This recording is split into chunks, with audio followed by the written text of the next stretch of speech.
Hey, it's Conrad Thompson. Thanks for checking out the podcast here on YouTube.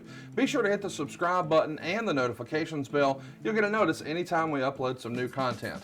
And when I'm not asking Bruce, hey, how big was Batista's? Well, you know. One of the things I like to do is help people save money. And if you're watching this video right now and you're in a 30-year loan, man, you're overpaying your single biggest bill and you may not even realize it. I want you to do a little experiment for me.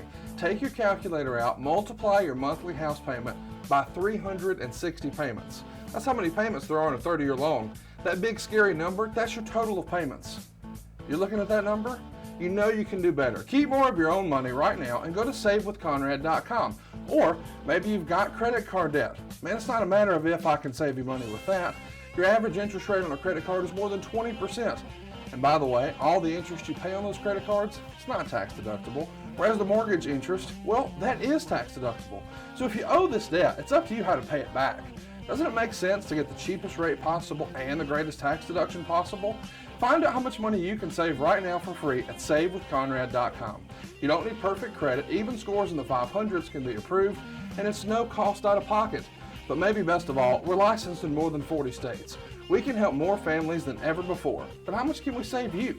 Find out right now for free with a quick quote from savewithconrad.com. Hey, it's Conrad Thompson, and you're listening to Something to Wrestle with Bruce Prichard. Bruce, what's going on, man? How are you? Oh, not much new, Connie. You know the thing, man. Just same old every day. Well, I got to tell you, us fans really... You got the clap? Us fans really enjoyed WrestleMania last weekend. I know there was a big debate. What should we do? And I'm sure that that's a hell of a podcast for one day in the future. But you guys went with a 2-night WrestleMania. It was all pre-taped. And when it was over, there were a lot of great matches. I enjoyed Seth Rollins and Kevin Owens, who we've often joked you're his dad based on your attire around the house. But I really enjoyed, Rhea and Charlotte. But man, I think the show stealer for most folks was the Boneyard match and the Firefly Funhouse match. Did you get a kick out of the reaction online from seeing people lose their mind over those two segments? Well, I'm glad that everybody enjoyed it, and glad that everybody had a little escape from the reality of everything going on out in the world. And, sometimes you just gotta escape. And if we can provide an escape, just like right here on Something to Wrestle with Bruce Prichard and Connie Thompson, then by God, we're going to provide you that escape and make things go down a little bit easier, so to speak. Yeah. I mean, it really was a fun escape. I found myself being very grateful on Sunday that we had something to do for the last 2 nights. And my wife, Megan, who, is not the world's biggest wrestling fan, she enjoyed it too. It was just it was something to do. And it feels like they're, she's a Bruce Prichard fan. I've seen her in her I'm a Bruce Prichard guy shirt. I know. Yeah. Well, that's not a lie. She was. And the rumor and innuendo is that our own Bruce Prichard had a big part of the, or a big role rather to play in the Firefly Funhouse match. And if you maybe didn't get it, I don't think it can be better explained than that Uprocks article. Did you read that Uprocks article that was getting passed around this past week? Yeah, I try not to read things that are passed around, Connie. You know how I am. Well, I got to tell you, if you didn't get Firefly Funhouse, go throw Uprocks in your Google machine, man. Why would you want to go throw up? I'm just saying it's nuanced storytelling. And then to throw up rocks, that would be painful. It would be. But you know what? It's not any more painful than talking about our old friend today, Mr. Paul Beare, another Alabamian, William Moody, born April 10th, 1954 in Mobile, Alabama. We know that you have a great Bruce Prichard version of the Paul Beare voice, but when did the real Bruce Prichard meet the real Mr. Moody? Well, not until probably 86, 85, 86, when we started going to Dallas. When I say we, I mean Mid-South, Universal, and what have you. When the Freebirds came in, all right, and the Freebirds used to have a post-taping party at Jimmy Papa's house. And that is where I first met Big Bill Moody, Percival Pringle III. And in the refrigerator of that said house was a bong with red wine in it. Oh my gosh. And so Big Bill Moody introduced me to that bong with red wine in it. And I just thought that was the greatest thing in the world. And we would sit a couple chairs and sit there and bullshit and talk all night. And that's where I first met old Percival. Percy. Of course, Percy Pringle was the gimmick name of Bill Moody when he was working for World Class and throughout the Texas territories. And he, like all of us, started off as a fan from a very young age because both of his parents were big wrestling fans. So he literally grew up with wrestling being part of his life. And he used to have a website, percypringle.com, and he wrote his own biography on there and would do some blogging and things like that. And he wrote, I remember that Mom and Dad would take me to local Wrestling Live on Channel 5 studio TV tapings. Needless to say, it was love at first sight. When you guys are passing the red wine bong back and forth, I assume you're both talking about your love of wrestling as kids. Yeah. The first thing is talking about how'd you get into the business? What do you do? All that good, wonderful shit. And then, we just kind of, because of our love for the business, we pretty much hit it off right away. And Percy's got an extremely dry sense of humor, little mean spirited sometimes, which is why I loved him so much. And we just kind of hit it off. Yeah. And he was also longtime friends with John Tatum, and just always, his dream was always wanted to be in the wrestling business, so that we shared that same love and that same passion for what we did. Bill would write, I remained a wrestling fan throughout my childhood. However, my fascination really took off when I got my driver's license and I was able to go to the matches around the Gulf Coast area by myself. If wrestling was in town, I was there. He said he was a fixture at Mobile's Armory. And then eventually when Gulf Coast Wrestling moved to the Mobile Municipal Auditorium, now known as the Civic Center, he was right there, and he only missed a handful of events over like 7 years here. Talk to us a little bit about this territory. It's not one that has been covered a lot with podcasts and whatnot. The Panhandle of Florida is an area that Arn Anderson says was the most fun he ever had in wrestling. What can you tell us about that territory? Well, the Fullers ran it, and I think they bought and sold it several times over the years. But it was, the nice thing about it, trips were short, and guys were able to be home every night, whether they lived in Pensacola or Mobile, depending upon where they chose to live. Most of the guys would live in Pensacola. I know Big Bill Moody lived in Mobile. The Fullers, I think, lived somewhere there in Alabama, but it was just an easy, fun territory because your days could be filled hanging out at the beach and working out. And then you can make a short ride, 2 hours, 3 hours, whatever it is, to the town that night and be home that night in your own bed and partying at the Holiday Inn bar there. And it was just a lot of fun, and it was easy. I used to go and visit my brother Tom when he worked for Continental in later years. And it was just, it was an easy, fun place to live. And Pensacola is beautiful. I'm going to blow my nose now. Train's coming through. Okay.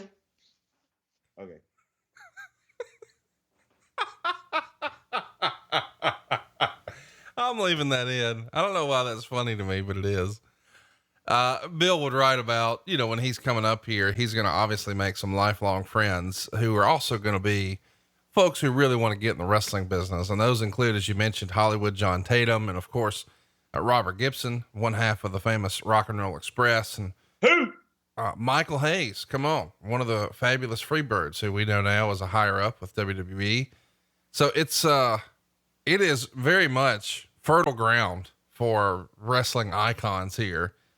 And then eventually he decides, hey, I want to try to throw my hat in the ring here and get in the business. So he starts photography as a hobby, hoping to get his foot in the door as a ringside photographer. And he winds up actually getting photos for the arena program and of course wrestling magazines and even the local newspaper. Man, this is remarkable when you think about it, that, Paulie Dangerously, Jim Cornette, and Paul Beare all sort of got their first taste of the wrestling business as ringside photographers. That's the way you broke in. My brother Tom, he broke in that way by taking pictures first, and then that opened the door for us, because in order to take pictures, all right, usually you had to have some kind of an affiliation with a magazine or what have you.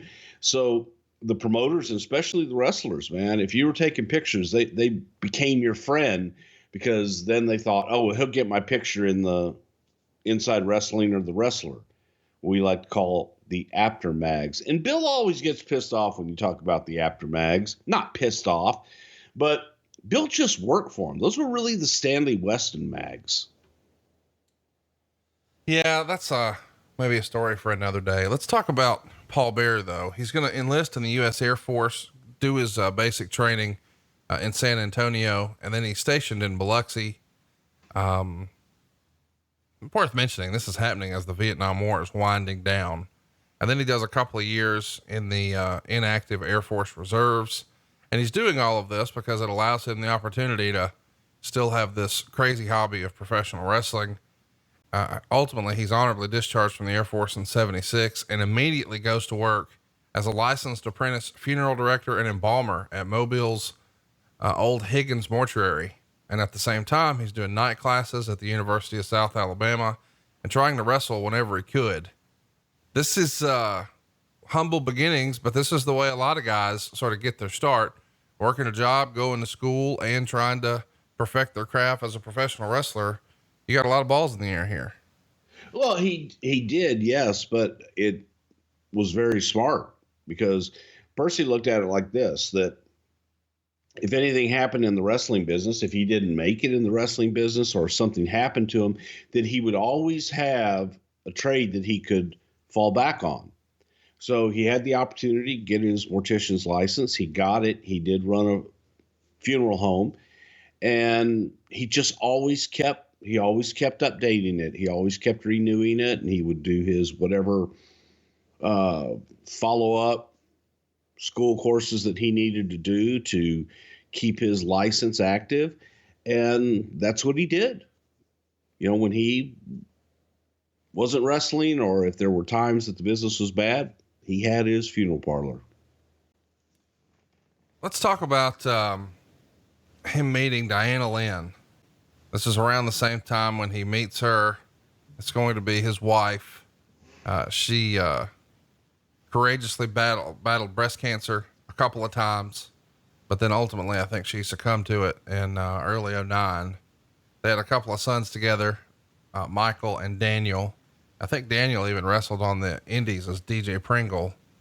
Talk to me a little bit about his wife, because this feels like something you guys would have had a lot of talks about. Yeah, we did. And she was positively wonderful, man. We used to have the saying, God makes so many pairs of them.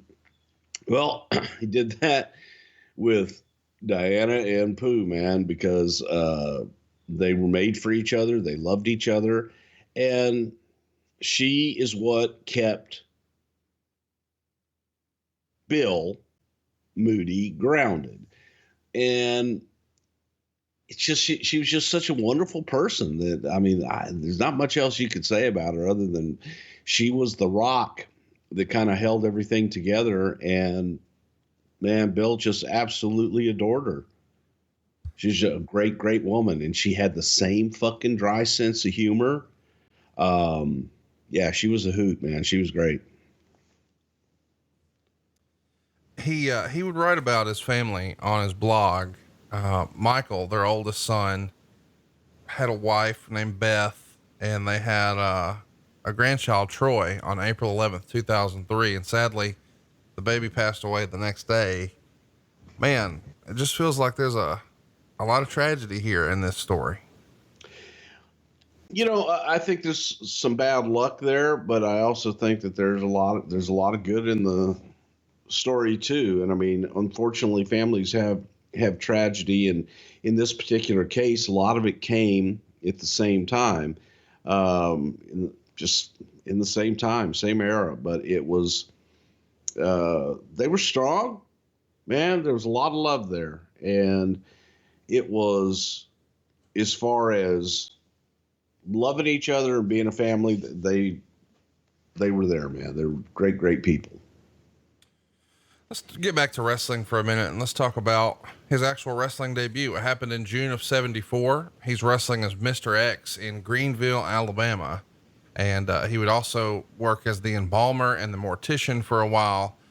These are all what guys would call outlaw wrestling groups. Some of our younger listeners may not be familiar with the phrase. Bruce, tell everybody what an outlaw wrestling group is. You know, an outlaw is something that we looked at. If you were working in an established territory, for example, a Dallas territory, the Atlanta territory, New York, Minneapolis, places like that, that had a territory that was established where they ran certain markets on a regular basis. And they pretty much looked at anywhere within the fiefdom of their television show. So if their television show hit that market, then that promoter felt that was their town and that was part of their territory. So anybody that came in and ran opposition, not using their talent, not paying them a booking fee, that would be an outlaw wrestling charity. Kind of an antiquated term. And nowadays, you know, several people run the same market. I used to say, whenever promoters would talk about selling their territory and selling their promotion, and I would laugh and just, what the fuck are they selling? You're selling air. It's not like you have the right to be the only promoter in the market. Anybody can promote. You got to find a building. You may have that building tied up because of how many times that you run it, and that's fair. I mean, that's business, that's life. But if there's another building across the street that's available and they're willing to rent to me, and I'm willing and have a television company that's willing to put my TV on, or even if I don't have TV, I can sure as hell buy ads on yours. So why not? You know, but you were considered an outlaw if you did that, if you went against the grain of this gentleman's agreement. But it's worth mentioning these outlaw promotions. We're not necessarily getting rich working here. No, not always, because most of the time the guy that had the promotion locally that felt it was their territory, they would go in with their best stuff and just run you out of business to where eventually it wasn't profitable for you to run. Let's keep it going here. Let's talk about his first big break. He says it doesn't take long before he realizes that, hey, I should probably be a manager. And the big break comes on April 10th, 1978 in Vicksburg, Mississippi. Apparently he made quite an impression on promoters George Culkin and Frankie Kane. Tell everybody who Frankie Kane was, by the way. The Great Mephisto. He says he's asked to come to Biloxi's then brand new Mississippi Coast Coliseum the very next night. And that night he goes to the ring with a tag team known as the Mongolians, and the manager Percival Pringle III was born. He says, I immediately put my college education and funeral service on hold and went on the road living my wrestling dreams. Talk to us a little bit about the Mongolians. That's a almost forgotten name amongst modern fans. Yeah, I think that Percy had Mexican Mongolians or Puerto Rican Mongolians, one of the two. It depended upon where you shop for your Mongolians. A lot of times they were Yugoslavian and or they were just Bilidi.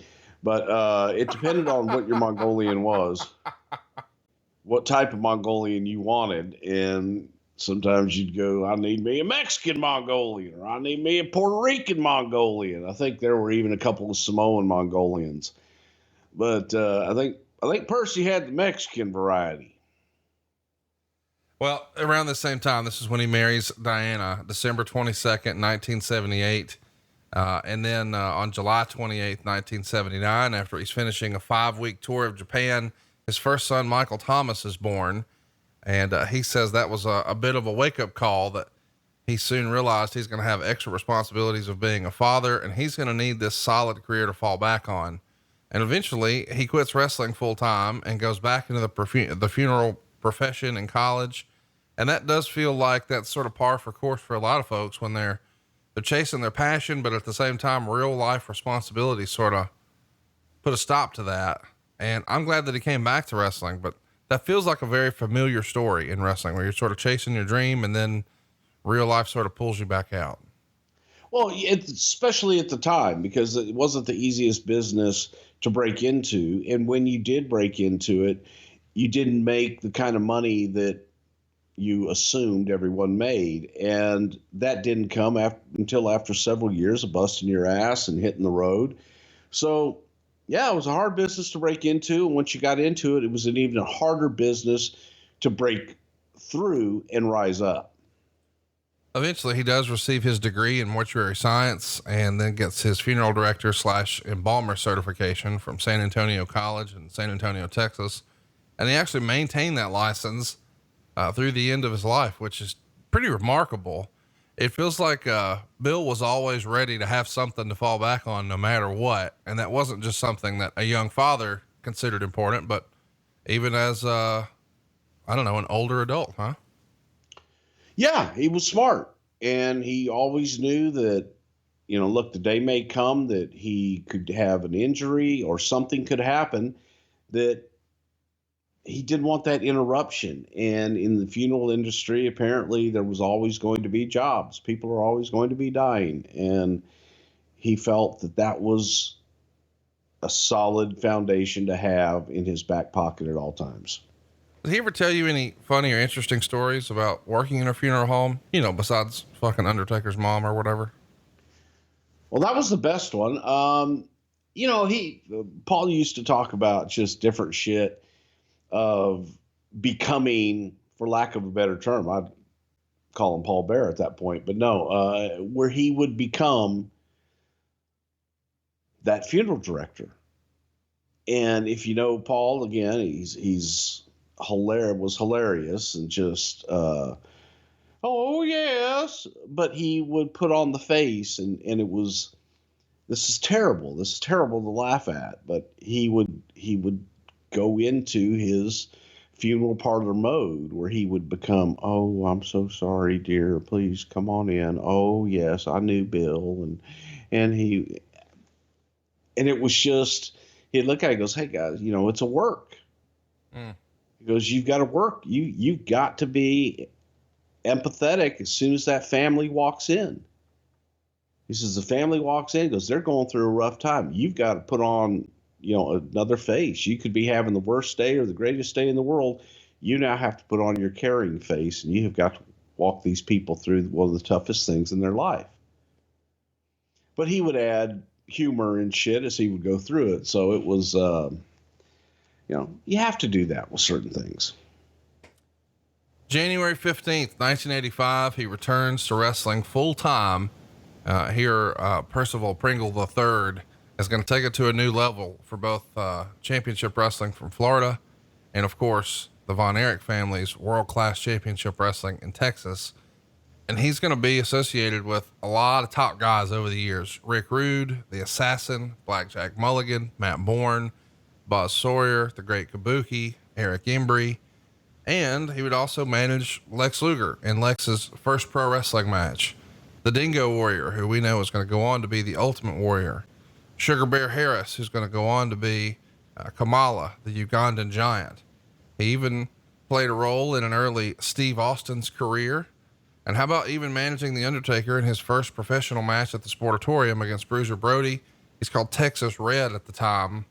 Man, pretty phenomenal story for him, even before he gets to the WWF.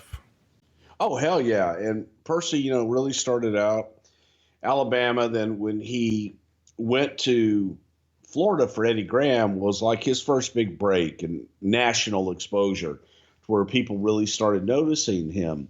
I had a mutual friend of ours in Tampa and Houston that would always just rave about Percy. And then when I met Oliver Humperdinck, Hump would always talk about Percy Pringle and, they need to bring Percy Pringle in here. He'd set this place on fire and shit.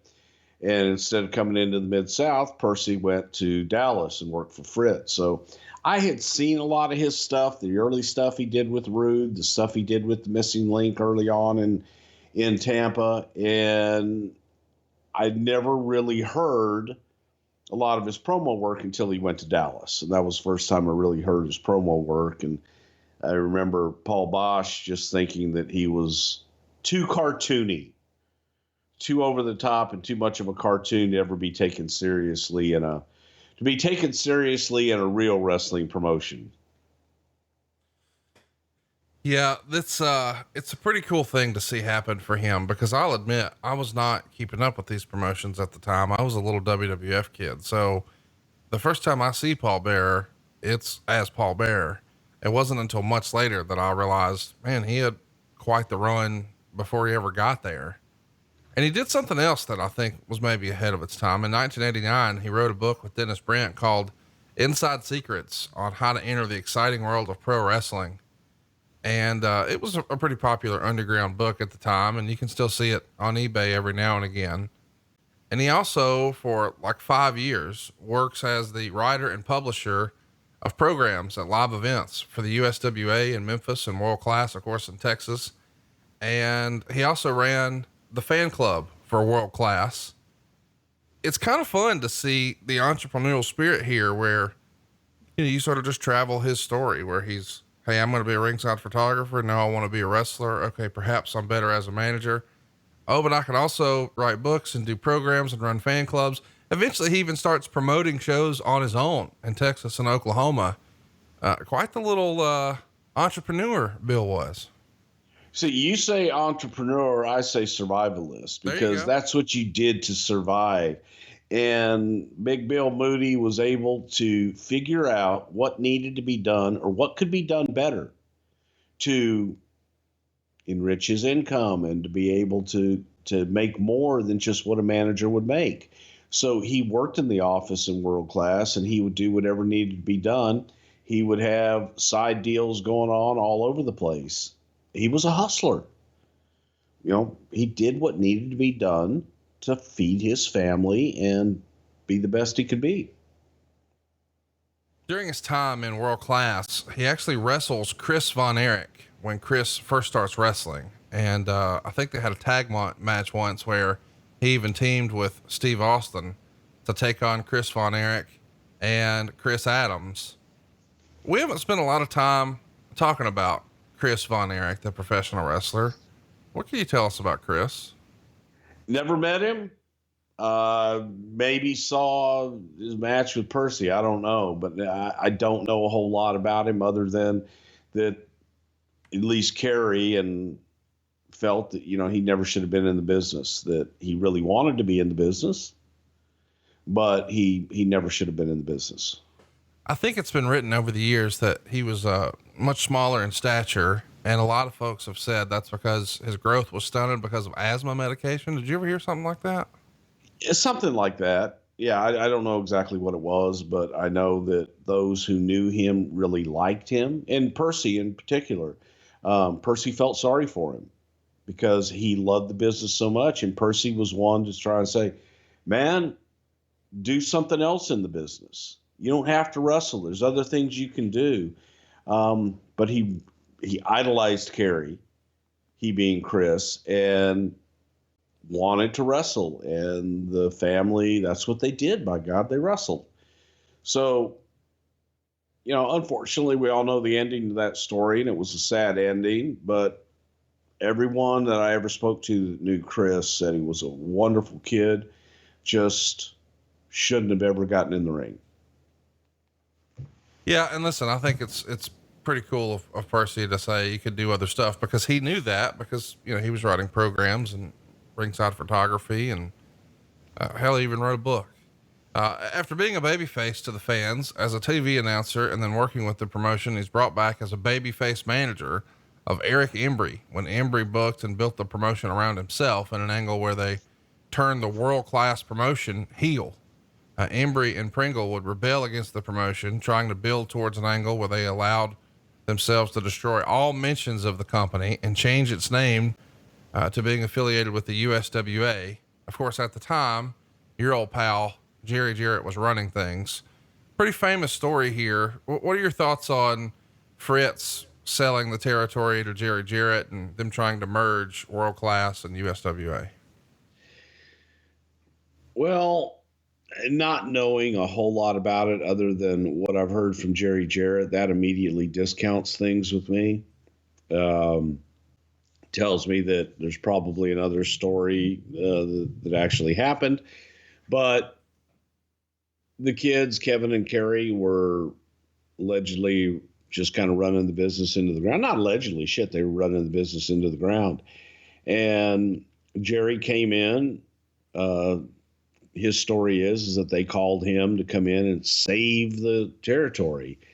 And Jerry came in, bought 51% of the company and kept the kids on, but it ended poorly, as most things do with Jerry Jarrett, and it kind of exploded. But I don't know. I really don't know. I know that your workhorses were guys like Bill Moody that was down there just busting his ass. And it's funny, you said Erich Embry and Babyface in the same sentence, and that always astonished me. I liked Erich personally, from his time, very limited that I was ever around him, in San Antonio for Southwest Championship Wrestling.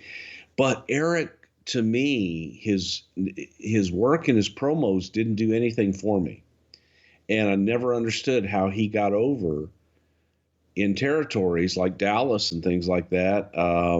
He didn't look like an athlete. I don't know. And I liked him. I liked the human being. A very smart guy, but I just never saw it. And I just questioned how hard he pushed himself and how hard he always put himself on top. And I just didn't get it. I didn't get the Erich Embry experiment, so to speak. Well, what'd you think of this experiment? You know, you said you were always sort of suspect of anything with Jerry Jarrett. You're on the outside looking in. Did you think that, I mean, obviously World Class is on their way down. It's not nearly the sort of industry leader that maybe it was once upon a time from a TV standpoint. I mean, their ratings were just unreal and their production was ahead of everybody else once upon a time. But now there's a new market leader. The WWF has really leveled it up. You're there when all this is going down. When you heard, hey, Jerry Jarrett's going to buy World Class, did you think at the time, before you hated Jerry Jarrett, did you think there was any chance that he would be able to pull the nose up? Or did you think that territory, like most others, was just dying on the vine? Well, my initial feeling was, if Jerry Jarrett was going to bring the Tennessee style to Dallas, I didn't think that would work. Reason being is that Dallas had been accustomed to like a big man territory. So there was a bit of question mark there. Bill Dundee came in to Mid-South and brought in the Rock and Roll Express and Terry Taylor and guys like that were smaller, and the Midnight Express.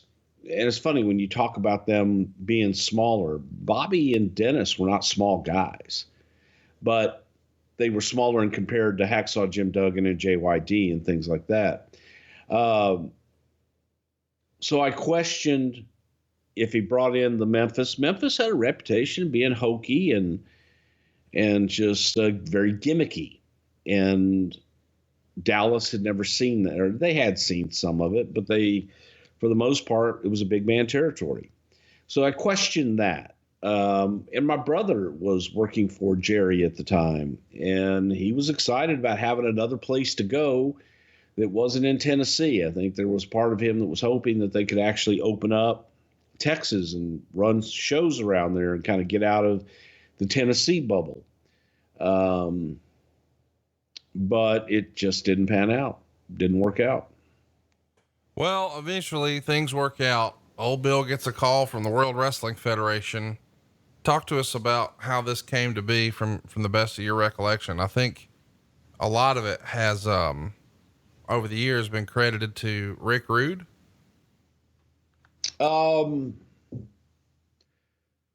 Maybe on one side of it. I mean, the the bottom line was I was managing Undertaker's brother Love. Vince gave me the ultimatum. You got to choose one. Undertaker is such an attraction that he needs the complete package of the manager, and that's got to be you on the road all the time. You can be on the road with Undertaker full time, or you can be in the office full time, but you can't do both anymore. I chose the office. Then I got fired. But in doing that, it was like, okay, and if you're gone, how do we make that transition? We need someone for the Undertaker. Rick Rude may have suggested Percy Pringle. I suggested Percy Pringle. Pat Patterson suggested Percy Pringle. I even think JJ had a hand in saying, hey, what about Percy? So Percy had sent his shit in, and Percy had been on the radar for other things. But yes, I don't think that there was one single person that didn't highly recommend him that we spoke to that had worked with him previously. So he came in, and he came in specifically. Ladies and gentlemen, WrestleMania is still going on. Bruce, is that Randy Orton Edge match over yet? Anyway, you were saying everybody had been recommending Bill, and he had even sent his shit in. Yeah. So it was, he was coming in. He didn't know it. He just thought he was coming in for a job interview to do anything. And he was really being interviewed for the Undertaker manager.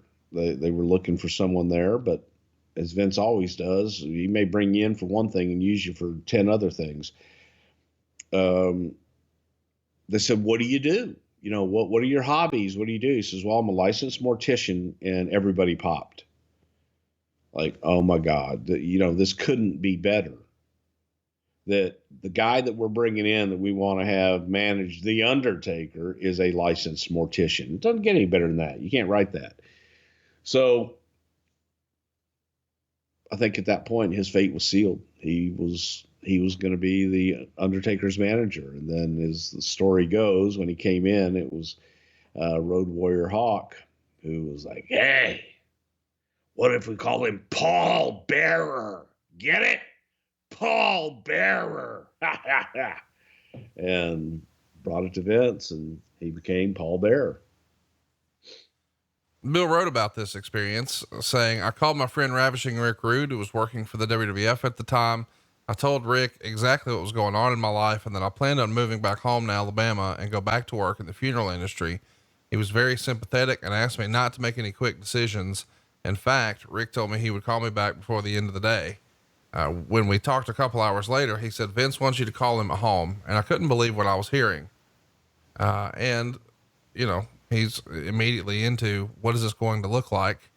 And he falls back onto the sofa and, eventually calls Vince McMahon, sort of floored that this is all happening so quickly. And after 20 minutes, he finally makes the phone call, and Vince asks him, where have you been all these years? And after some small talk, they agree to meet after the holidays. But now he's a little sleepless over the holidays because he's thinking about what could be. The next morning, though, his phone rings. It's Vince McMahon's right-hand man, and he wants to know if he could catch an early afternoon flight to New York because Vince wants to see him sooner than expected. And, of course, the answer is positive. He gets on the plane, and he says it's all happening so quickly, he can hardly digest them. As he walks down the jetway at JFK, a well-dressed man holding a card with his name written across it identifies himself, and they bring him to the limo. So he's getting the limo treatment. And Bill would write, I actually felt like I was one of the Beverly Hillbillies as the limo driver took me through New York City and into Connecticut. And we finally arrived at a majestic 5-star hotel in Stamford, where I was whisked away to my penthouse suite. And I wasn't in the room 5 minutes before my phone rang, and it was Pat Patterson, who said, Percy, Vince wants to see you at 10 o'clock in the morning. I'll pick you up at 9:45. In the meantime, just eat and drink and do anything you want and just sign your name. It's all courtesy of Titan Sports. Bruce, a lot has been made of this sort of routine that Vince would do, this dog and pony show. We're going to fly you in first class, have you picked up in a limo, put you up in the penthouse suite, get you show tickets. We've heard that story from Ted DiBiase and so many others. This was Vince McMahon recruiting 101 here, was it not? Well, I mean, I don't know any other way really.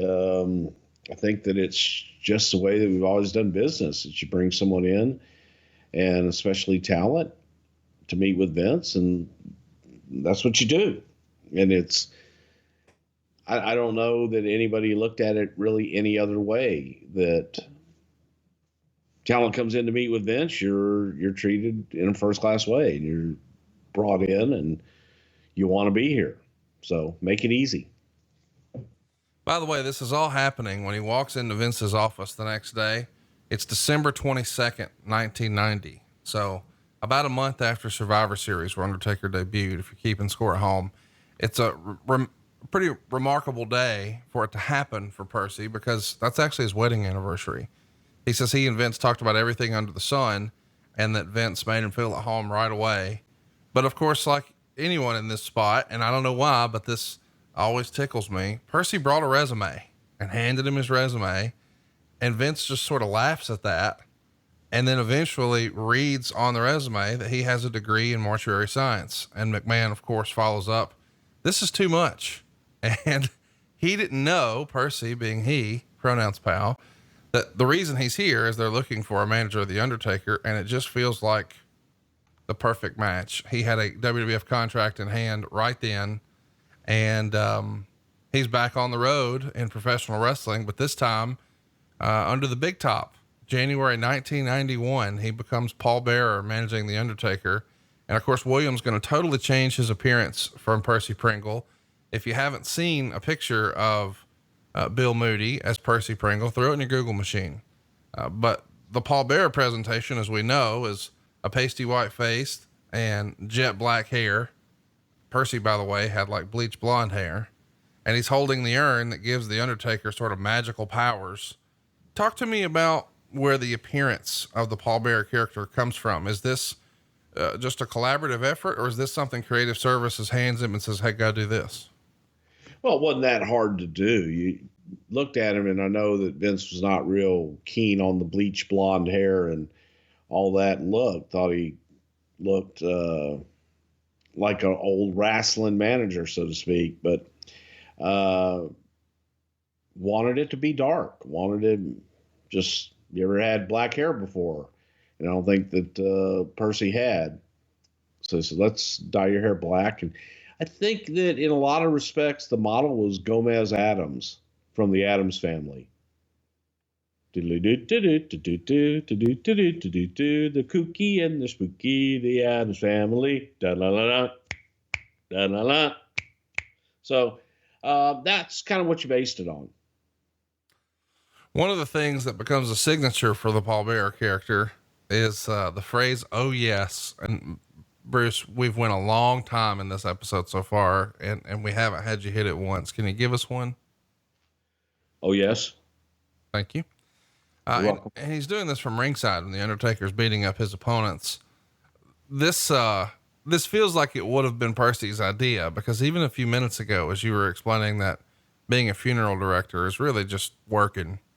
And as you were welcoming someone into the building in your sort of demonstration a few minutes ago, you even said, "Oh yes, I knew so-and-so." That's tremendous to me, that's just part of his funeral director gimmick in real life. And now he's just going to turn the volume of it up here for TV and a live crowd, right? Yeah. And, to this day, I have people sometimes that the first time I meet them, and this was a routine with me and Percy for many, many years, was when Paul Bearer was introduced, he was introduced on the Brother Love show, and I was handing over the Undertaker to a man that would suit him better. And I remember saying, "What's your name?" "Paul." "Paul? Paul what?" Bearer. Did you hear what he said? It's Paul Bearer. And Paul Bearer would do that to me like just almost every time that we saw each other. For just many, many years, even to the end. What's your name? And did you hear? It's Paul Bearer. That was some fun, good shit. And that came from, that little bit kind of came from the mind of Road Warrior Hawk. Tremendous. It's so fun to talk about this era for me. Talk to us a little bit about how he fit in with everybody. He probably met a lot of these guys working either in, Florida or Tennessee or Texas. Did he immediately fit in with this traveling band known as the WWF? Yeah, because Paul had worked with so many of the guys. He'd worked with Undertaker before. He'd worked with Rude and a lot of the guys in either Dallas and or Florida. So they knew who he was. And Bill Moody had a hell of a reputation. So not hard not to like him. There were people that hated him, but for the most part, if you knew him, you loved him. Talk to us a little bit about those two as traveling companions. We've heard over the years that Undertaker would be known to party and enjoy some Jack Daniels and maybe go hit a shoe show or two. Is that the similar lifestyle that Paul Bearer was into, or were they sort of the odd couple as a traveling pair? No, they traveled very well together. Most of the times Paul Bearer would drive and, actually act as the manager and take care of the Undertaker and make sure the hotels were taken care of and whole thing. Paul liked to relax with a Jack and Coke as well. So they were a good pairing. Let's talk about the interview segment you guys are going to give him. Once upon a time, there was a barber shop and there was a snake pit and there was a flower shop and there was the Brother Love show. And so many of these iconic sort of follow-ups to the original Piper's Pit. His is going to be the funeral parlor. Talk to us about how that segment came to be, who would have been involved in like the set design. I think you and I even saw some of those set pieces for the first time in forever. Somehow Ben Brown with the WWE Warehouse still has some of that stuff. Talk to us about the funeral parlor. Well, the funeral parlor was to replace the Brother Love show. And it was time for me to put Brother Love on hiatus. And we had Warrior come out and destroy the Brother Love show and damn near kill me in the process. Then that was also the spark of Warrior and Undertaker too, right after that. So we replaced that with the funeral parlor, and it was just, believe it was the guy's name was Dr. Paint that actually designed all that shit and built the funeral parlor. So same concept, Piper's Pit, Brother Love show, funeral parlor. And it was easy for Paul to do. And I think most people got it right away. Yeah, they definitely did. One of the more memorable segments, I guess there's a couple that really stand out for me. But the one where the Undertaker, locked, the Ultimate Warrior inside the casket, that one stands out. I think Hulk Hogan and Ric Flair first have their face-to-face confrontation on TV for the first time on the funeral parlor. I mean, some pretty memorable segments. Well, the funny thing is the Warrior one that we did, Vince had this vision. However, at the time, this was like 1990, I guess, in that time frame, or 91, whatever the hell it was, but you couldn't purchase a casket. Okay. So you could only purchase a casket if someone was dead and they were going to be buried in it. But you couldn't walk in off the street and purchase a casket. Now I think you can get them at Costco. So we had to use Paul Bearer's mortician license and his connections to get a casket to do the whole thing. And we brought, it was myself, Vince, and actually Mike Hegstrand, Road Warrior Hawk, because he was about the same size as the Warrior. That we went with Paul Bearer. I want to say there's somebody else with us. Pat might have been with us as well. But to go and buy the casket, and we used Hawk to see how big it would be. And that's how we bought it. And that's when that was my first time ever in a casket.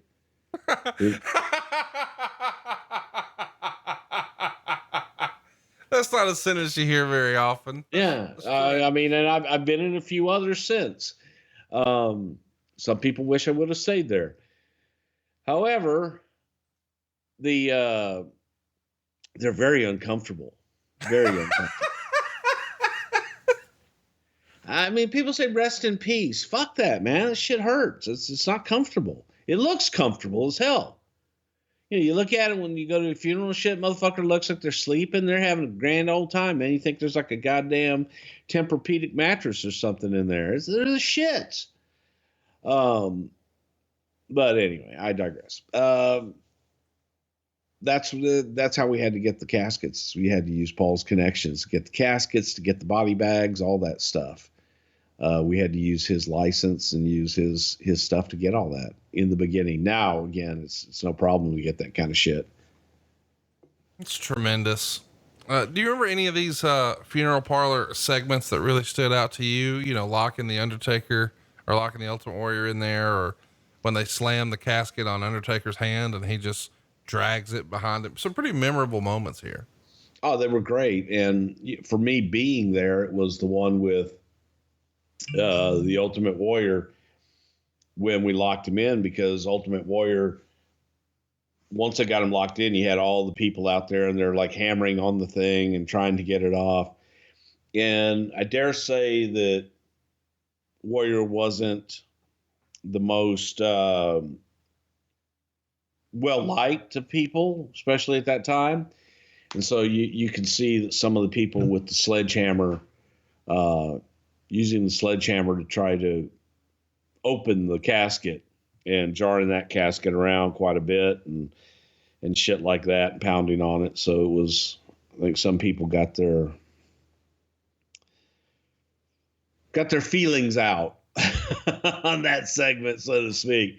But it was, to me, that was one of the most iconic ones, because that's where we first did the air being sucked out of the casket, because we would ask Paul, you know, what happens? And he would give us the whole process about how when you lock the casket and then you do actually suck all the air out to preserve the body, and then you put it in a concrete crypt, and then that's, you know, you lower it in and all this other shit. So it, you know, I learned an awful lot about funerals and cemeteries and shit like that from Paul Bearer through the years. Let's keep it going here. Let's talk about, I mean, I guess we should mention that the Undertaker starts off as a heel. I mean, obviously we're talking about locking the Ultimate Warrior in caskets and shit, but then eventually he turns face, which is pretty remarkable. I don't think this actually happens when you're there, but he stops Jake the Snake from they're paired together. He and Jake are, and they're going to ruin the Macho Man's wedding reception at SummerSlam 91. And eventually, the Undertaker, ain't good for Sid Justice. Yeah.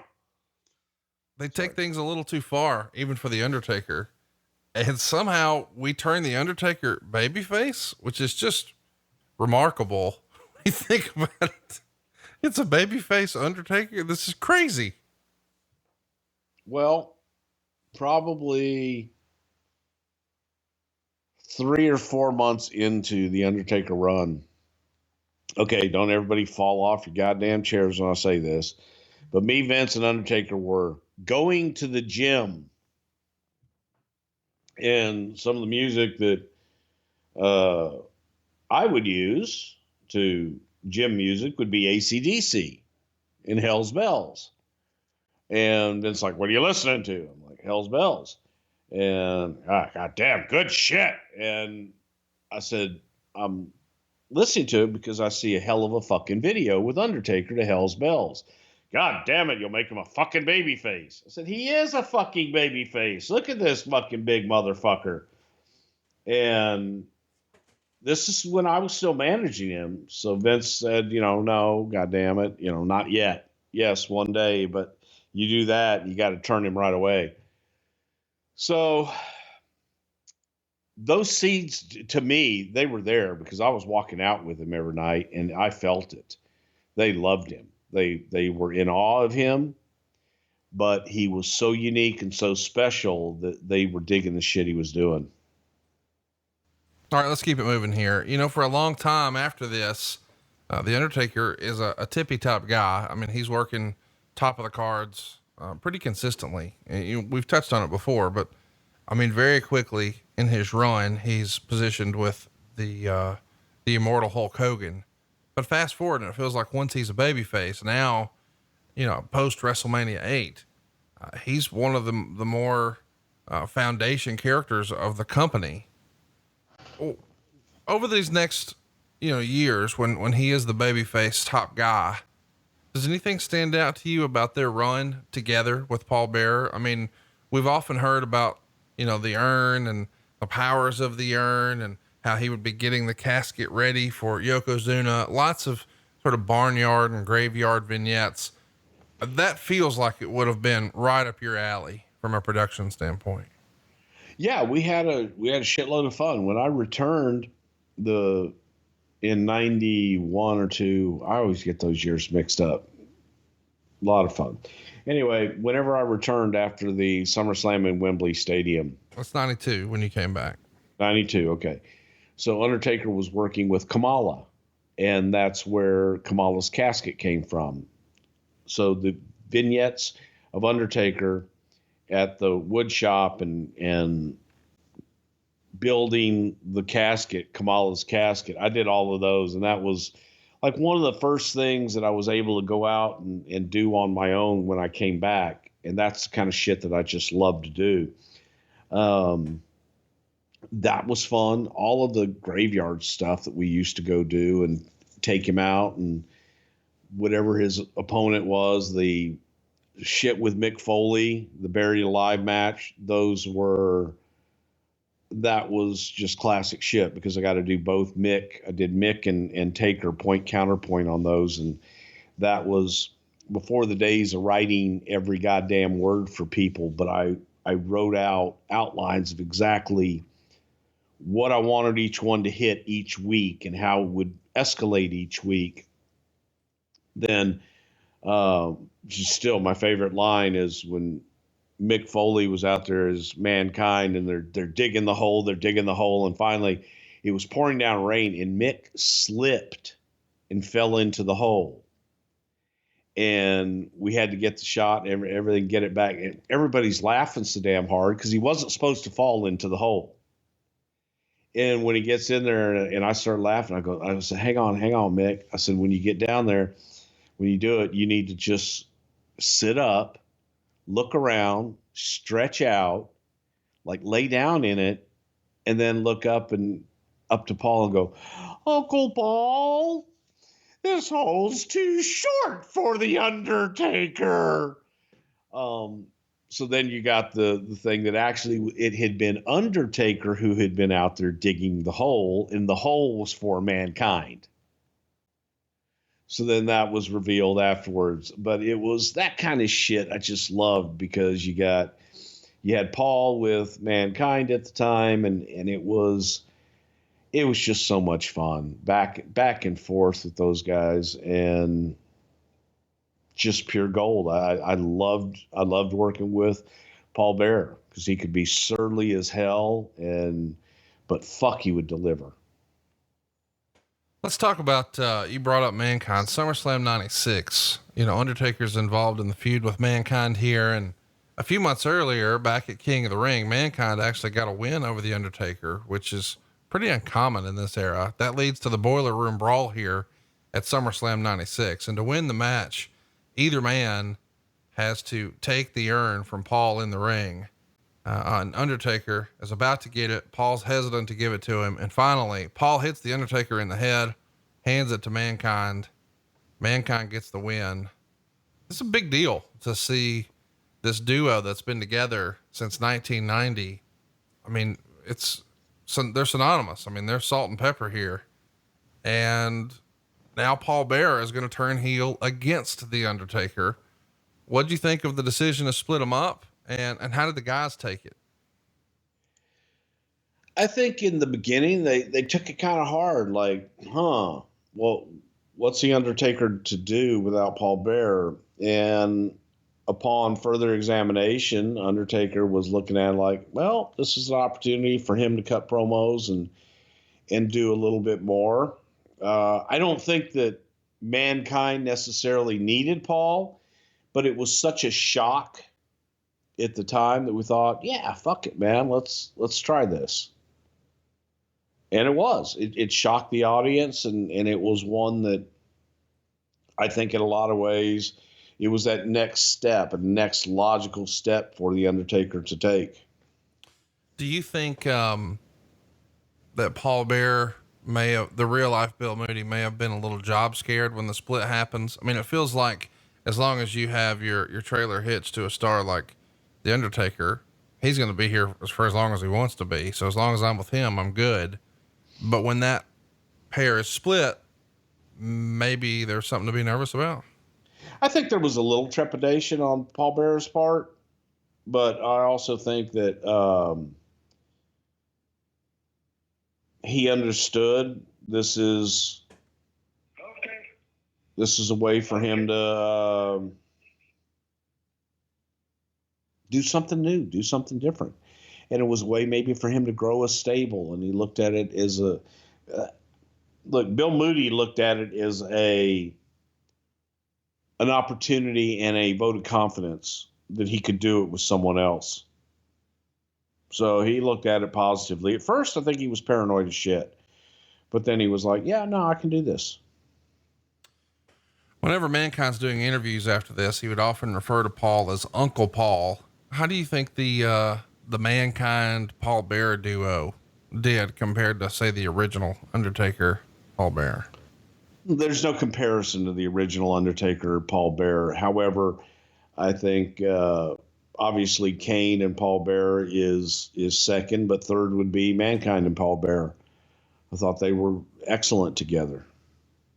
Well, we try something else. You know, you mentioned the Buried Alive vignettes. Well, when that match actually happens, 2 months after, I think it's 2 months after. Yeah. 2 months after, we would see a new person introduced into this new Paul Beare sort of heel faction. The Executioner, the former Terry Gordy, is under a mask here, and he's going to get involved and become, sort of one of Paul Beare's henchmen. It doesn't last very long, but still, this probably was fun for Paul to have his old Freebird pal around. It was, it's one of those, another double-edged sword where, yes, it was fun. However, it was kind of sad at the same time because it was on the decline of Terry Gordy, and it wasn't the robust Terry that we had all known and grown to love. So that part was a little difficult for him, just seeing his friend not be what he used to be. I'm sure we'll talk about that another time. Let's talk about the 97 Royal Rumble. A couple of months after, we would see Paul help Vader pin the Undertaker, and from there, he becomes Vader's manager. This is an interesting pairing. I can't imagine these guys were best of friends. We've tried Jim Cornette as a manager for Vader here in the company. Now we're going to try it with Paul Beare. Is it more of, we need Vader to have a mouthpiece, we need Paul Beare to have something else to do? Or is it just simply, hey, anyone who's sort of a rivalry of the Undertaker, Paul Beare is going to be across the ring from him? A little bit of all of it. It was a way to freshen up Vader's character, and I don't think that Leon ever cut really great promos. Leon always had a manager to cut his promos for him. So he needed someone, and it was different. And going back to what you said in the beginning, yeah, this doesn't rank up there on Paul Beare's list of, oh boy, this is my favorite guy I ever managed. Because it wasn't a lot of chemistry there. And I don't think that Leon was happy having Paul as a spokesman, and Paul wasn't happy being with Leon, who didn't feel he needed him or wanted him. We should mention that 97, after this Royal Rumble is behind us, this is when we start to get Paul Beare doing the tease of, hey, I know Undertaker's deepest, darkest secret, and unless the Undertaker joins back with me, I'll tell the world. Of course, the Undertaker does, reluctantly, but eventually breaks away from him. And that's when Beare starts to claim that the Undertaker started a fire, which killed his parents and his younger brother. And that's where their association first started. And I don't know, pretty remarkable story. Sort of tell us how this whole thing lays out, because if I try to recap it, I'll probably start laughing, but I know it's something that you don't think is a laughing matter at all. It's not a laughing matter, goddammit. It was when Undertaker was just a little baby Undertaker. All right. He was kid. All right. He was kid. He was teenager, little rambunctious, little rebellious. And during this time, the Undertaker had a baby brother, Kane. Kane was his baby brother. And he loved his baby brother. And Undertaker had been, one to play with a match from time to time. And while playing with matches one time, he accidentally caught the entire funeral home on fire, killing his mom and his dad, and presumably his brother.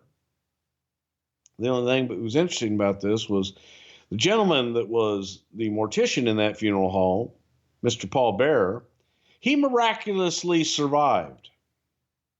Now, little did we know at the time that the mortician, Paul Beare, had been diddling Undertaker's mama. And when she became pregnant with child, hence Kane, that was not Undertaker's dad's child. It was actually Paul Beare's child. So Paul Beare, to remove all this, is the one who actually set the fire that killed Undertaker's parents. And unbeknownst to Undertaker, Kane survived that fire along with his father, none other than Paul Beare. Now, Kane didn't escape without some scars.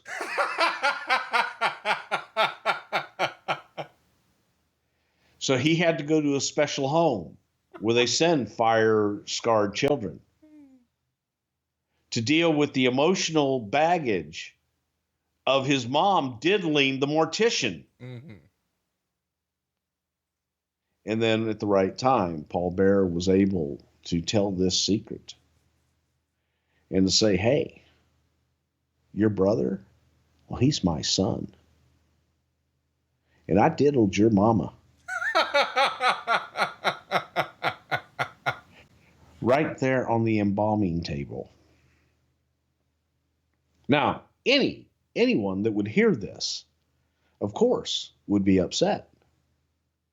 Because you heard those strange words, those strange sounds coming from the embalming room, and you just thought that Mom and Paul Beare were having a hard time sawing open a cadaver. You never knew that it was Paul Beare penetrating Undertaker's mama, planting a seed within that would then grow, become life, and Undertaker loved his baby brother Kane. But on the other side, that evil fucking Paul Beare told Kane, your brother left you for dead. I saved you. I saved your life.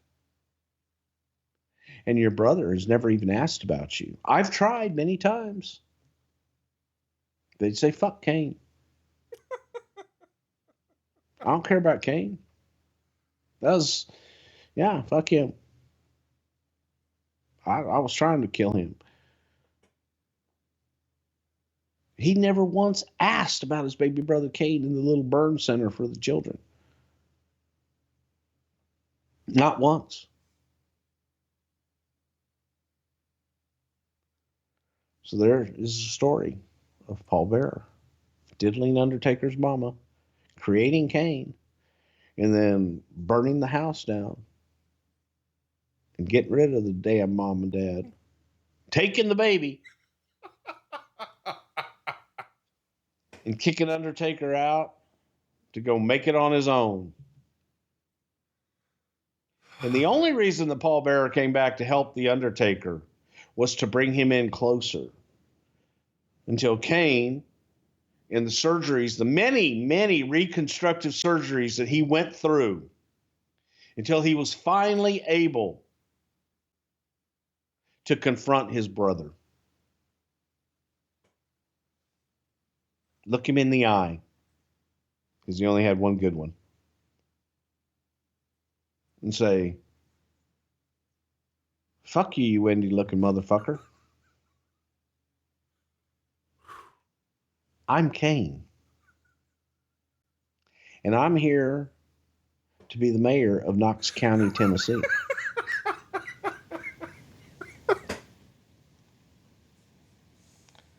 You motherfucker, you. Now, we took out the motherfucker you part in the original promo. But the rest of that shit was all in there, trust me. Oh, you motherfucker, you. Because that's what a Kane would say. Let's keep it moving here. As you mentioned, Hell in a Cell, 1997, In Your House, Bad Blood, Undertaker's wrestling Shawn Michaels. This is where we see the debut of Kane. In 1998, Undertaker's going to turn heel, start feuding with Steve Austin, and Paul is going to turn on Kane. And, well, he never liked that little illegitimate bastard anyway. But later, Undertaker and Kane become a heel team, with Paul Bearer as their manager. And apparently it works pretty well, because Paul is even named the Manager of the Year by Pro Wrestling Illustrated. Oh my God, what an honor. Talk to me a little bit about Kane and that's kind of like being on that dirt sheet award fucking thing. Oh boy, what a fucking honor. Chat me up. Undertaker, Kane, how are they as a traveling duo? Same thing, man. They're great. You know, Paul Bearer would actually take on the role of a manager in many ways. And he took care of Kane. They traveled together. Kane wasn't quite the partier that Undertaker was, but that didn't stop Paul, and he would still have his Jack and Coke, but they traveled together and got along great.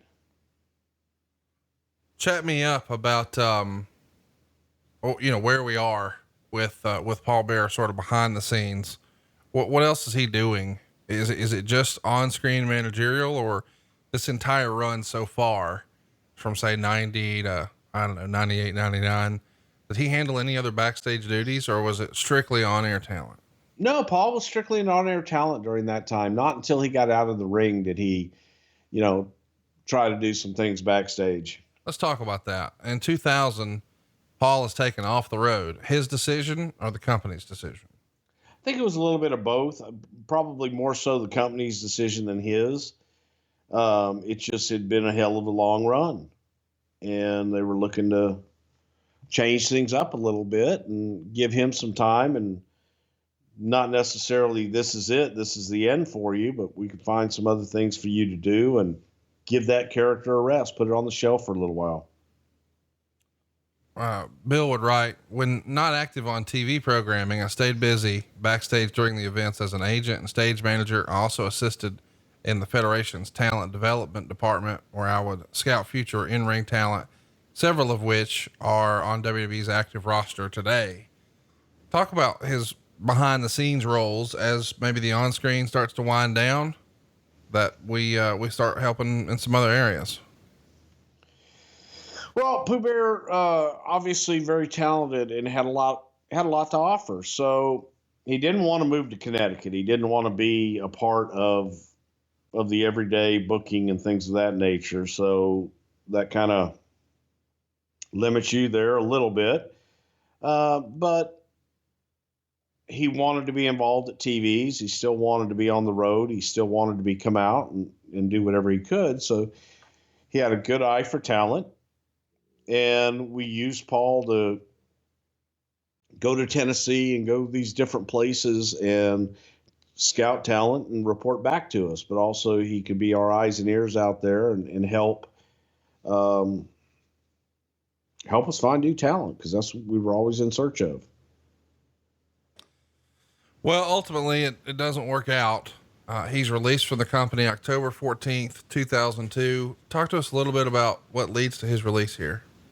I think it was a combination of, it was a little bit different. And Paul, kind of like me, had always been in a position where he did everything. And I don't know that he was really satisfied in just doing, they put him at the gorilla position to try and work there. And it just wasn't a good fit. It was, in a lot of respects, that aspect of doing live TV and trying to call it on the fly, very stressful and extremely fast paced. And Paul didn't really fit into that fast paced world at that point. Paul liked to plan, very organized. So that didn't work. And I don't know that his communication sometimes with Vince was always the best. I definitely did think that him scouting talent, being out there, I thought that he was a valuable asset there. I just think that at the time, for whatever reason, others didn't. And they felt that he was expendable and moved on. And I don't think Paul was happy at the time either. Who thought he was expendable? I don't think that Vince saw the same thing that we did. And I think, JR was kind of put in a position of, well, what else is he going to do? And sometimes if you're not involved in something directly, you don't understand the value of it. Mm-hmm. And by saying, well, he's really good at scouting and he's great eyes and ears, because he'd send us detailed shit. He was honest, and I respected his opinion. But it's like, well, that's it. He's just going to give you reports. It's like, well, it's more than that. He's out there. He's mentoring people. He's teaching. I just don't think that at that time in the developmental system that was viewed upon as that valuable when you're looking at making cuts and you're looking at how many people you have out there, that if people don't know what they're doing, it's like, you don't need that. Well, let's talk about it. After he's cut, he finds a home with the new upstart TNA. He's going to become Percy Pringle III again. Did you ever talk to Bill about how he felt about being in TNA? I mean, after all this time with being with the top wrestling organization, now it feels like he's more back to his roots. He's with an upstart company, trying to just gain some traction, but he still loves wrestling. So something's better than nothing. Yeah, it is. I'm not sure that he was real keen on my friend, good old Jerry Jarrett. He liked Jeff, but I don't know that he necessarily agreed with everything else that was going on. I think that he took it as a job, and he took it as something to keep him busy and still stay in the wrestling business. But to say that at the time, at least to me, because I did continue to talk to him and I did stay in touch with him, I don't know that, and he might have just been saying this to me too. I don't know that he believed in the cause, so to speak. He's gone for a year. He leaves in October of 2002. He's back in October of 2003. Meltzer would write, WWE wanted him back with Undertaker, but at first he refused before finally signing a contract in October, partially due to Jim Ross agreeing that the company would give him a signing bonus that would allow him to pay for his gastric bypass surgery. After recovering, he returned at WrestleMania 20 in Undertaker's corner for his match with Kane. Let's talk about the gastric bypass. He undergoes that surgery November 25th, 2003. The hits keep coming. He has to have emergency gallbladder surgery on May 24th, 2004. We'll talk about the 04 surgery later, but it's a pretty big deal to have gastric bypass surgery anytime, but especially in 2003 before, we had as much knowledge of that as we do now. Were you guys concerned for Percy? I mean, obviously he was having serious weight issues. We haven't really touched on that here on the show, but a gastric bypass in 03 was still a relatively new procedure. Well, sure it was, but at the same time in 03, whatever it was so much further than it was in 98. Right. So they thought they had it perfected at that point, that the band was the way to go. So it was something that he wanted to do, but we were looking at, Paul, if you're going to go away, get healthy. You need to drop some weight, a lot of weight, and we need you to get healthy. With that being said, he needed help. And he needed help in the way of a bypass surgery. So we helped him out. Because again, it's like you'd rather have him healthy than not, and it was the right thing to do. Talk about that WrestleMania 20, sort of re-emergence of the Undertaker. What a spectacle it was. Paul Beare there with him. Pretty fitting moment here, is it not? That if he's going old school Undertaker, he needs Paul Beare with him. He did, and that was something that Undertaker felt strongly about. It was something that I felt strongly about. And to do that, we needed to have him in some kind of shape. And even when we got him then, I don't know that, Paul wasn't able to get into the ring. He got out there that day and couldn't get up the steps. He needed something to hold on to. So we realized there's still this road. We still got a ways to go on this road to get him back and get him healthy. And we thought, well, let's figure out a way to just get him through this and then get him on some kind of a program to get back in the swing of things, and where we can use him from time to time. We weren't going to use him all the time because of his health, but we felt that we could use him from time to time for special attractions and pay-per-views with The Undertaker. It's pretty remarkable when you think about it Paul Beare lost 120 pounds here from the time he has the surgery until WrestleMania 20. So I guess that's 4 months. So like a pound a day he's losing here. But one of the side effects is he can't consume enough protein to not feel, very weak, specifically with his legs. And that's going to make travel more challenging. And then he gets this massive attack where it feels like he's got a pitchfork in his side. He's going to have gallbladder surgery here in May of 04. And while Bill would write that this is actually a blessing in disguise for him personally, it's not good news for the Paul Beare character. While he's going to be out convalescing, Paul Beare's absence on TV has to be explained. So they do a kidnapping, and Paul Beare and the Dudleys are, going to ask the Undertaker to do the right thing. Tell everybody about this storyline, the Great American Bash 2004. Oh God, I've tried to forget it. Terrible idea. And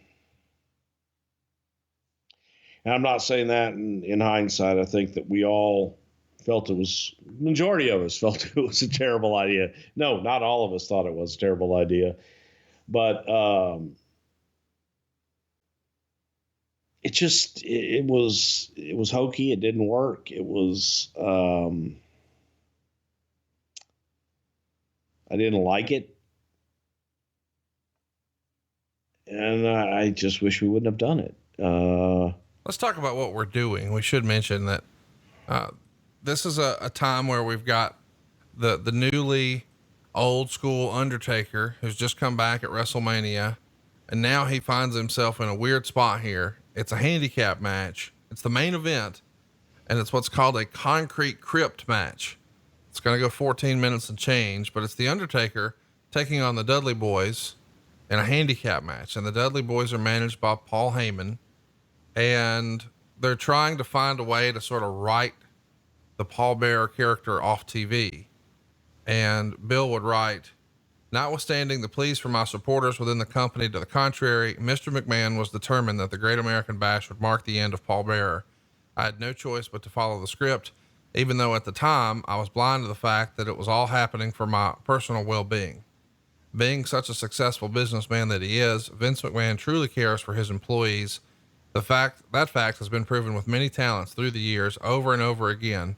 He was concerned that something might happen to me on the road while I was struggling to regain a normal life during my weight loss. And after an almost 14-year relationship, Vince knew me better than I was willing to admit.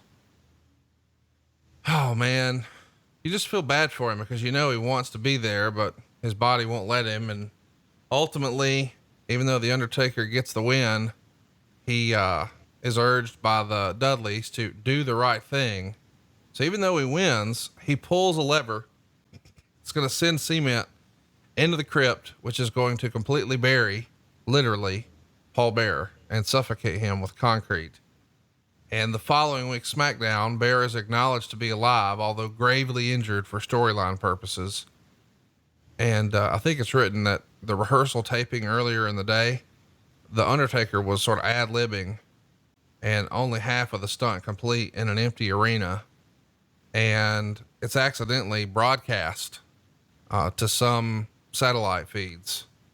Either way though, the concrete crypt, is there anything else to say about this sort of weird ending to the Paul Bearer character that you can share with us? Other than I hated it, not really. I mean, that kind of speaks for itself. And it just, we've all done some goofy shit. This is up there with Katie Vick. His regular contract as a talent that he signed on October 3rd, 2003 would have expired July 10th, 2005. But on June 8th, 05, he signs a multi-year Legends deal. We've talked a little bit about Legends deals before, but we haven't gotten specific. Explain what a Legends deal is to some of our listeners who may not be familiar. Well, as far as I know, it's a contract that will help you get booked, and you're paid a certain amount, not a lot of money, but they're paid a yearly amount, and then they're booked from time to time, and the bookings go through the office, and you're a part of the family still. Other than that, I really don't know. I don't have one. Let's keep it going here. Let's talk about the summer of 05. Bill wants to keep wrestling in his blood. So he opens and promotes Gulf South Wrestling. He winds up having to close the company in May of 06, what she says are due to circumstances beyond his control. But then he immediately reorganizes a new wrestling promotion, Greater Gulf Coast Wrestling, which closed very quickly as well. It's got to be frustrating for him to still want to be involved in wrestling, but maybe he realizes I can't handle the travel, so I'll do something locally, but he's really struggling to get some support there. Did you keep in touch with Bill through those years? Because it does feel like, you know, he's doing some different things. He's making some indie appearances here and there. He's doing some shoot interviews here and there. Is he somebody who you could still maintain a friendly relationship with, or was that not possible? No, and I did, because we always had, and we always kept in touch, and just, if nothing else, to say hello and see how the other one's doing.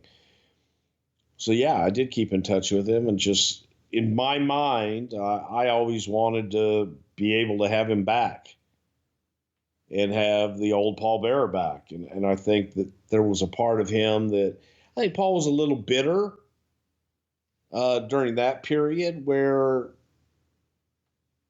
you know, things weren't going as well, and it just, it frustrated him a lot.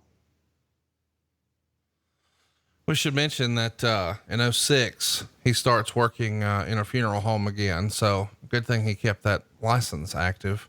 On August 1st, 2010, he re-signs with WWE. He, re-debuts with The Undertaker on SmackDown. It was taped on September 21st in Bloomington, Illinois. It airs 3 days later, which I believe is the final SmackDown on the MyTV network. And that would lead to Kane beating The Undertaker in a Buried Alive match due to some help from Paul Beare and the Nexus. And this writes The Undertaker off TV for a few months.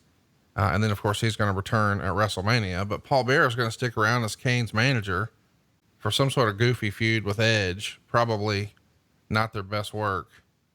I know this was when he weren't really there, so we'll just keep it moving here. But I should mention Edge would use a dummy Bearer over and over until Kane, thinking it was a dummy, pushes Bearer off a ladder onto concrete, which writes him off again. Who booked this shit? In 2012, I wasn't even there. Did you get any royalties on that new "I wasn't there" t-shirt from WWE? I mean, come on. We've been saying that shit since 2016 on this show. It's my shit, man. That's what I'm saying. In 2012, Paul Bearer returns as Kane's manager against Randy Orton, and Orton kidnaps him, puts him in a freezer while tied up in a wheelchair. Kane comes back and Bear celebrates with his son. But then they put him back in the freezer and kill him again. This is fucking, it's like, it's a sitcom at this point. How many ways can we kill Paul Bearer? Let's fill him up with a concrete. He's Kenny. Yeah, exactly. It's tremendous. What was that? Super Dave. He's like Super Dave. There's always ways you can kill him. Bill would write, I'm very true to the proud tradition of the old school wrestling that I was brought up on. I was very blessed to be able to live out my dreams, and I have a great respect for the business I'm in, especially for the legends that have traveled the roads before me. They're the ones who made all of this possible, and I'll never forget where I came from. And that is my sweet home forever, Sweet Home, Alabama. Sadly, we lost Bill Moody on March 5th, 2013. He's only 58 years old when we lose him. He had suffered a pretty bad blood clot 3 days earlier while he was at the Gulf Coast wrestling reunion that took place at the International Speedway in his home city of Mobile. He was a staple there for a long time, and those close to him reported he had not been feeling well for several days before the reunion. And then he caught an upper respiratory infection while he was, doing some dates in Chicago for some meet and greets and things like that. Man, I remember this like it was yesterday. One of the more controversial things that happened not too terribly long after he passed away, less than a month, The Undertaker has got a match with CM Punk, and they're going to use ashes that are supposed to be Paul Bearer's ashes in the urn in an angle. You weren't with the company at the time, but I'm sure you were watching. It lit the internet up. What'd you think of the decision to use Paul's death in a storyline so quickly after he passed? Well, I do know that his family was consulting. They were all for it. And if you would have asked me, I would have been at the front of the line to say yes, because knowing Bill Moody and his love of the business, his love of the industry, I think that he was smiling from ear to ear to think that he would be involved in something even after he's gone. And had Bill been in the position that the creative people were in then, I think that Bill would have probably come up with every single one of those that people questioned as far as taste wise. I think Bill would have been the first one to say, oh yes, you need to dump my ashes out. Yes. And could someone snort them? I mean, that's the way that he thought. He did give his life for this business. He loved it, lived it, and even in his passing was still a big part of it. So to that, I think anybody that knew Bill Moody would say he would have absolutely loved that and been on board 100%. And would have probably wanted to take it further. You weren't doing anything or you weren't with the WWE when Bill passes away. You may have still been with TNA for a couple more days, but what do you remember about how you found out that Percy was gone? I think Michael Hayes called me and told me. But I had been speaking to Bill, and we had just, we still stayed in touch, and we would go back and forth. One thing that people don't know about Percy was he was I called him a computer nerd, but he was very bright, and in the infancy of computers and even later on when I just didn't know what the fuck I was doing. If I ever had a computer problem, I'd call Bill. He taught me how to defragment my computer. He told me about this shit. I don't know, it was before fiber, but it was one of the newfangled things. And it's like, oh God, Bruce, it's like turning a page in a book. It's so fast. After dial-up, when I finally got the cable hookup, this is how old us two farts are, that we would go back and forth on those little things. And he was the biggest George Jones fan in the world. As a matter of fact, I think his it was Possum Fan was his AOL name on his email and shit. And he traveled all over the country. When he finally got to meet George Jones, he could have gone right then, and he would have been the happiest person in the world. But then to take it one step further, he got George's phone number, and he became friends with George and his wife, right up until the day that George passed. And George was supposed to be in Houston for a concert, and Percy had gotten me tickets and to go back and meet George and all this stuff. And George had to cancel because of his health, and he passed a week or two after that. But I remember when they canceled, Percy called me and says, hey, Bruce, he's not going to make it. I don't think that George is going to be around too much longer. And then he was gone several weeks after that. Those little things that Percy would walk me through computer shit, just as patient as could be. He was like one of those, when you call for support in India, except he had a southern, instead of, okay, what you need to do is you need to talk and click on this. Well, no, it's a little apple. Has a bite out of it. Percy he had a southern accent. Bruce, you need to click on the apple up there. Oh, yes, there you go. When the first technology came out that someone could take over your computer remotely, Bill Moody was the first person took over my computer remotely and fucking started doing shit. Freaked me the fuck out. But he was a good friend. He was a great husband, a great father, and one of the best that the business will ever fucking know. Very sad when he passed, and it was a tough time because he had gone through the death of Diana, and he was so sad, and just the sweetest human being you ever want to meet. Some people would think that he was just crass and mean-spirited, whatever. He wasn't. He was a beautiful human being, and someone that I truly loved and proud to call a friend in the wrestling business. What do you think his legacy will be in professional wrestling? It's always going to be, oh, yes. It's always going to be as Paul Bearer and the manager of The Undertaker. That will be how people remember him. And to those of us that got to know him, we're always going to remember the George Jones living, smart ass, ribbing character that was Big Bill Moody. But and the funny thing is you would call him everything. You'd call him Paul. I called him Pooh Bear. Call him just Pooh. Big Bill Moody. And Percy, it's just dependent upon which one you got on any given day. He goes in the WWE Hall of Fame in 2014. At the ceremony, Kane inducted Paul Bearer, and his sons, William and Daniel, would accept the induction. And afterwards, The Undertaker comes out in character and pays tribute.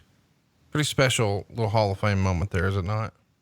Yeah, very much so. And again, I know that he was looking down and smiling on that because it was special. And he deserved that kind of a special induction. We took to Twitter and said, hey, do you have a question for Bruce about Paul Beare? Well, drop it here. You can ask a question for next week's episode. Just follow us on Twitter at Prichard Show and stay tuned. Dave Silva, as soon as he wakes up, we'll have a post pinned to the top where you can ask a question for next week. Let's get to it, man. I've got, a dozen or so. Let's do them rapid fire. Bruce, are you ready? I think Dave Silva needs to borrow your roles. Oh my gosh. Pender J writes, maybe there was, but was there ever an attempt to get the duo of The Undertaker and Paul Beare to pitch Tombstone Pizza? I can only imagine Paul Beare asking, what do you want on your tombstone?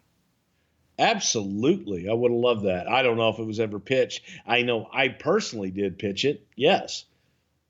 Blake writes in, was there ever a time when Undertaker and Paul Beare didn't get along or maybe had heat between the two?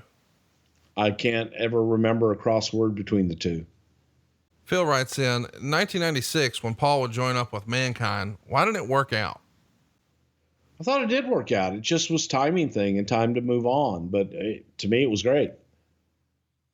A lot of the questions we have, Bruce, came from the Ring of Honor straight shooting series where Paul Beare was just letting it rip, son. And I think this question from Rob probably comes from that shoot interview. Rob would write, rumor and innuendo was he was fired for allegedly making fun of Kevin Dunn.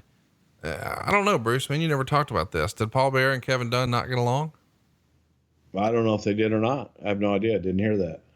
Adam would also have a good question for us. I think, I think that Kevin Dunn is someone that gets thrown out there because people don't agree with some of the things that they give Kevin credit for. And Kevin has done more for the business and more for WWE than a lot of people and loves it more than anything. And I've never understood it other than he wasn't a lifer wrestling person. He was a lifer WWE person, and second generation, his dad worked for his own man. And I've never understood that vitriol with him, but I have a theory. Let me pitch my theory. Maybe it's because Vince becomes untouchable. Like guys think, well, that man paid me and he gave me an opportunity and I don't want to quote unquote bite the hand that feeds, but I need to point my negative and ill will towards somebody. So I'm going to point it towards Kevin Dunn.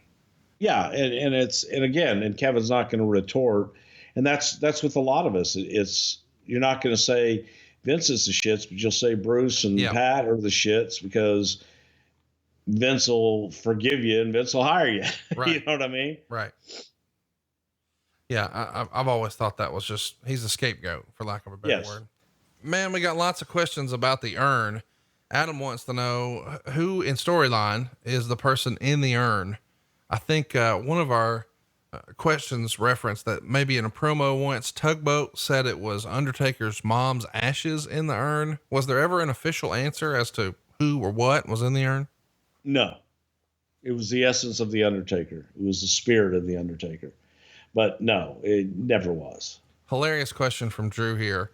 Do you think Paul Beare would have fit on the Undertaker's motorcycle when Taker was a biker, or would Paul need a sidecar? He probably needed a sidecar. Dude, that fucking tickles me. The idea that there was a sidecar on one of those motorcycles and Paul Beare. Oh yes, let's go for a ride. Rob would write, is it true he used to prank the Undertaker with cucumbers / pickles? We've heard on the show here for a long time that you are deathly afraid of pickles, but the rumor and innuendo is that a lot of the guys over the years have pranked the Undertaker with cucumbers. Yes, and Percy could get away with a lot more with Undertaker than most could. Do you remember any cucumber pranks in particular? I just remember putting him at the bottom of his iced tea one time.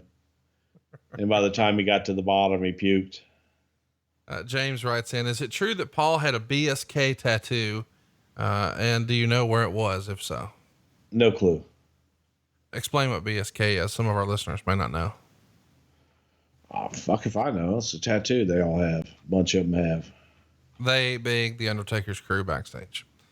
Not Buzz Osborne writes in, I heard a shoot with Percy and Corny where Percy told a story where he was riding with Taker from Canada to Tacoma, and Percy peed his pants pumping gas when they got to the building.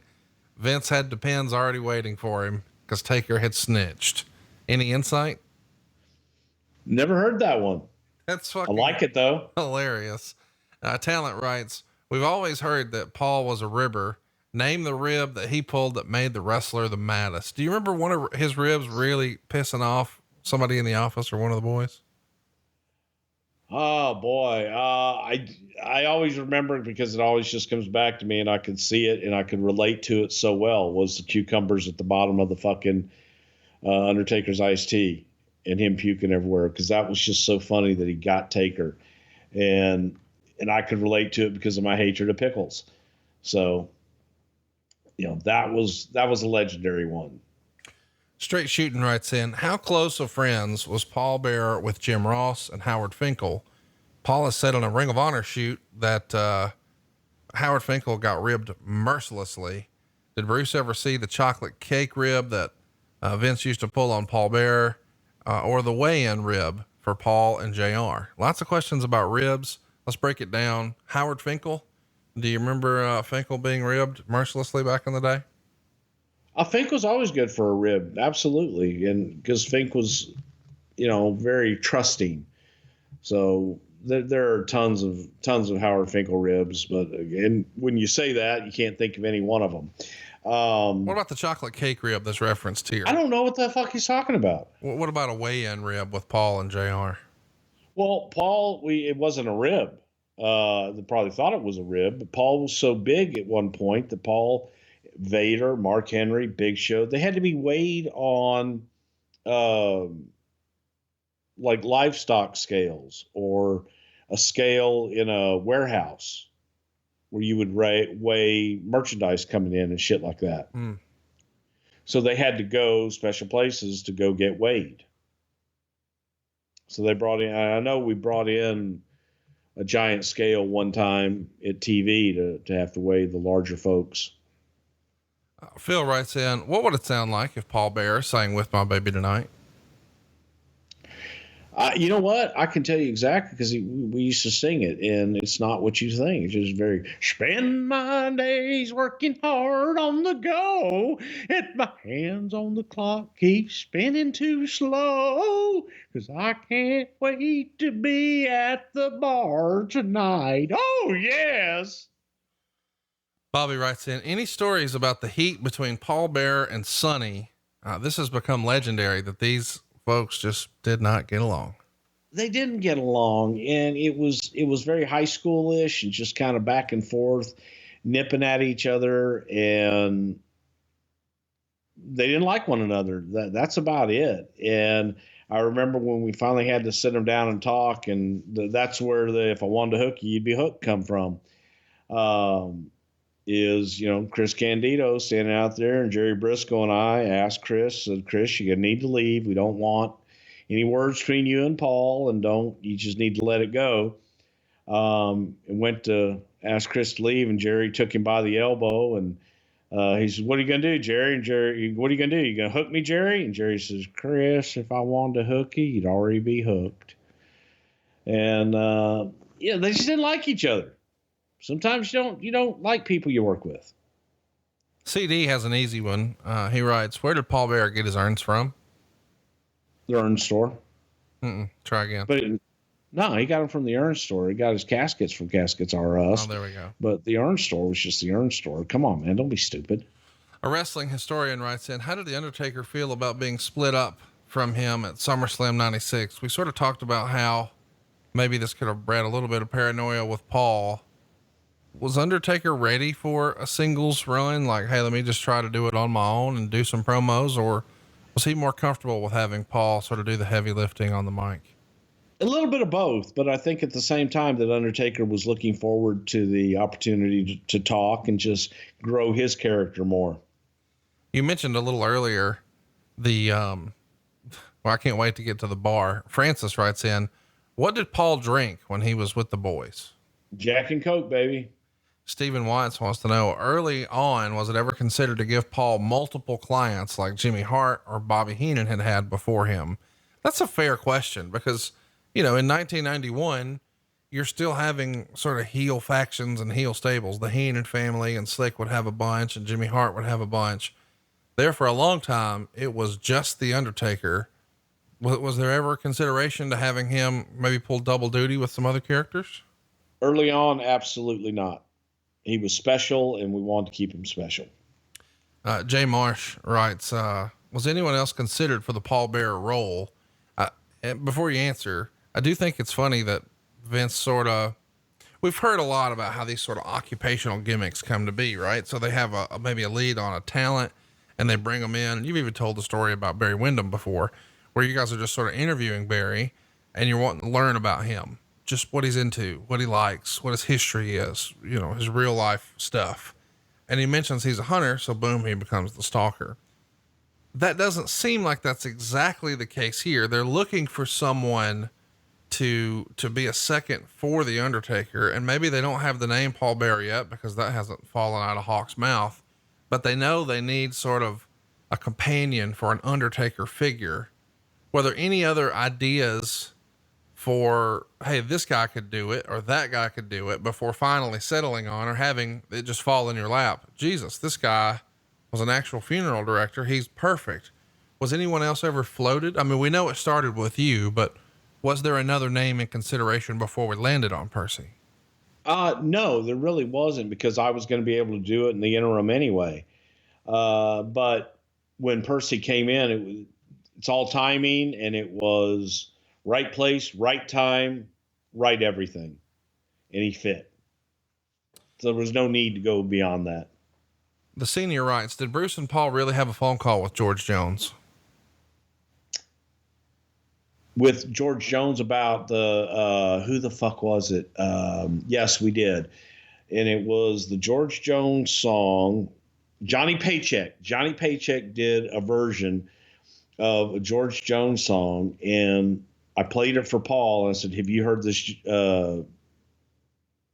He stopped loving her today. They placed a wreath upon his door. And Johnny Paycheck did a version of that was so fucking great. And Paul fucking denied it. He said, no, never fucking, no, Johnny Paycheck didn't do it. So I said, bullshit. He did. And played it for him. He says, that's George Jones. And I said, it's not fucking George Jones, it's Johnny Paycheck. And then George Jones even thought it was George Jones, because that's he called him and said, hey, played the song. And then he was like, oh my God, that's fucking great. And they realized that it was Johnny Paycheck cover. Tremendous. Ray writes in, who do you think Paul enjoyed managing more, Kane or Undertaker? And I'm pretty sure Ray means outside of the ring. I loved them both. I guarantee he loved them both like his own sons. Last one. This is from C.M. Patterson. He writes, Bruce, have you kept up with Paul Bearer's kids? One has passed away. The other did some independence for a while. Do you know what they're up to these days? I haven't. I feel bad that I haven't, but I haven't. Well, that's going to put a bow on our Paul Bearer episode. And Bruce, I appreciate you taking time. I know it's been a crazy week this week, but we endeavored to get this one done on time, and we did. And I appreciate that. And I liked getting in our Wayback Machine and talking about one of the most beloved managers in wrestling history, Mr. Paul Bearer. Anything else you want to add to Paul Bearer before we wrap things up? Nah, professionally, man, he was out of the fucking world. And personally, he was one of my closest friends and just a wonderful, wonderful human being.